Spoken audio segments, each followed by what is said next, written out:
अस्सलाम वालेकुम। मैं हूं आपका मेजबान लियाकत राजभर। नाजरीन, मिसिंग पर्सन और बलूचिस्तान के अवाम के साथ होने वाले मजालिम और निगरान हुकूमत के रवैये के खिलाफ बीएनपी अख्तर मेंगल के सरबराह अख्तर मेंगल की सरबराही में जो एहतजाज शुरू किया वो बिना नतीजे खत्म हो गया।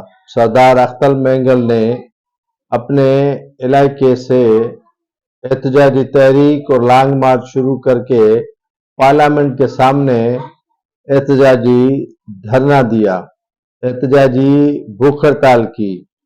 अख्तर मेंगल जो बलूचिस्तान के मिसिंग पर्सन का मामला काफी अरसे से उठाए हुए हैं और पीडीएम की हुकूमत का हिस्सा होते हुए भी कई बार अख्तर मेंगल ने एहतजाज किया, पार्लियामेंट में भूख हड़ताल की, लेकिन उनकी बात को वजन नहीं दिया गया। अख्तर मेंगल का यही कहना है कि उनके कई नौजवान मिसिंग हैं और उनको न तो रिहा किया जा रहा है और न ही उनके वरसा को मिलने दिया जा रहा है। अगर वाकई उनके नौजवान किसी जुर्म में मुर्तकिब पाए गए हैं तो उन्हें अदालतों में पेश किया जाए, लेकिन ताहाल उनके किसी भी बात पर निगरान हुकूमत अमल करने से कासिर है। अख्तर मेंगल जो बलूचिस्तान अवामी नेशनल पार्टी के सरबराह हैं, उन्होंने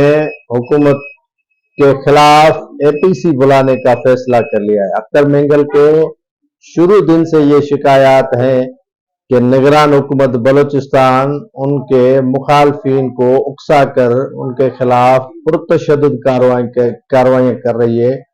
अख्तर मेंगल का ये भी कहना है कि रियासत उनकी सुनवाई नहीं कर रही है और रियासती इदारे उन पर जबर डाल रहे हैं। उनका मजीद ये कहना था कि पीडीएम की हुकूमत में शामिल उस वक्त के वजीर आजम शहबाज शरीफ को भी हमने कई बार शिकायत की। अब निगरान वजीर आजम काकर के खिलाफ भी शिकायत कर रहे हैं, लेकिन इस मामले की सुनवाई नहीं हो रही है।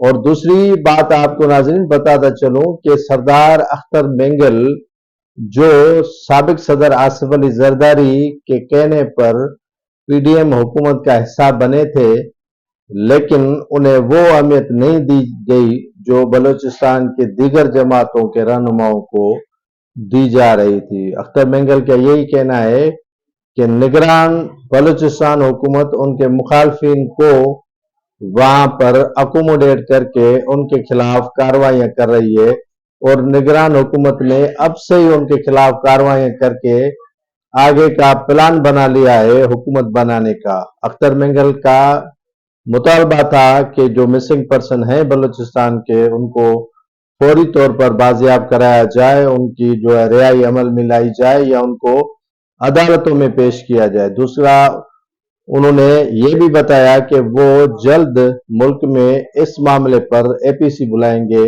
जिसमें तमाम पार्टीज को मदऊ किया जाएगा।